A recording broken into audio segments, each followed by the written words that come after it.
Hi అండి, నేను మీ Chandrika. Welcome back to Ask Wonders. ఈరోజు వీడియోలో దసరా నవరాత్రుల్లో 4వ రోజు ప్రసాదాన్ని చూపించబోతున్నానండి. 4వ రోజు శ్రీ లలితా త్రిపుర సుందరీ దేవికి పులిహోరని నైవేద్యంగా పెడతారండి. మరి అలాంటి పులిహోరని చాలా సింపుల్గా ఫాస్ట్గా అయిపోయేలాగా ఈ వీడియోలో మీకు చూపించబోతున్నాను. ఇది నేను చెప్పిన కొలతలతో మీరు చేసుకున్నట్లయితే చాలా టేస్ట్గా కుదురుతుందండి. ఈ పులిహోరని ఎవరైనా సరే రెడీ చేసుకోగలరు. చాలా సింపుల్గా అయిపోతుందన్నమాట. మరి తయారీ విధానం చూసేద్దాం పదండి.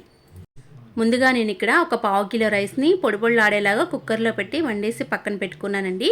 తర్వాత ప్రాసెస్, ఒక బాండి తీసుకోండి. 6 టేబుల్ స్పూన్ల వరకు ఆయిల్ యాడ్ చేసుకోండి.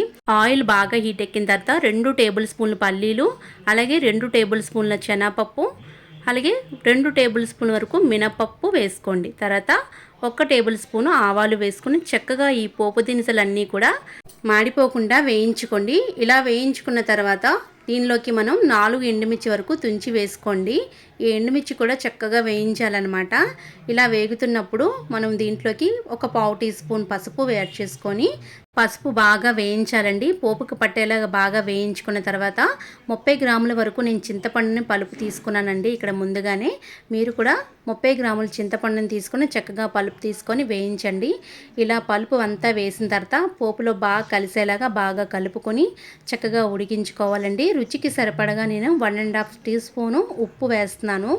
ఒకవేళ ఉప్పు ఎక్కువ అనుకుంటే మీ టేస్ట్కి తగ్గట్టు ఉప్పుని అడ్జస్ట్ చేసుకొని వేసుకోవచ్చు.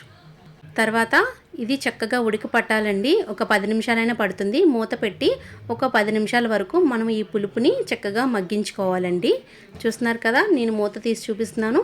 ఆయిల్ అంతా కూడా బయటకు వచ్చింది కదా, ఇలా ఉంటే సరిపోతుందన్నమాట. ఇప్పుడు పులుపుని బ్యాలెన్స్ చేయడానికి నేను ఒక 1 టేబుల్ స్పూన్ వరకు బెల్లాన్ని తీసుకుంటున్నానండి. బెల్లం వేయడం వల్ల పులుపు అడ్జస్ట్గా ఉంటుంది, అలాగే టేస్ట్ కూడా చాలా బాగుంటుంది. ఇప్పుడు దీంట్లోకి కాస్త చిన్నగా తరిగిన అల్లం ముక్కలు 2 టేబుల్ స్పూన్ల వరకు ఇలా వేసి బాగా కలపండి.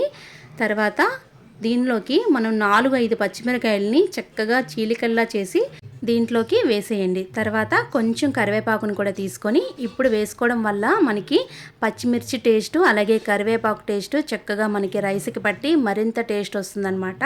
స్టార్టింగ్లో ఆయిల్లో వేసినట్టయితే మీకు అంత టేస్ట్ రాదు. ఇప్పుడు రైస్ని మనం ఉడికించుకున్న అన్నాన్ని చక్కగా మనం వేసుకోవాలండి.